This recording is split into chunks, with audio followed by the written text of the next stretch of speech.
ako ma môj najlepší kamarát bez dôvodu napadol, a to všetko kvôli zmrzline.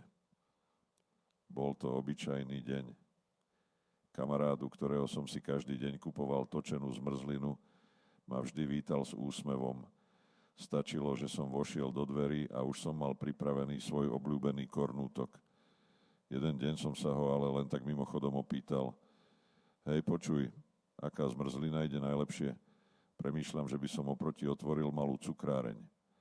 A zrazu sa všetko zmenilo. Bez varovania sa z milého kamoša stal úplný agresor.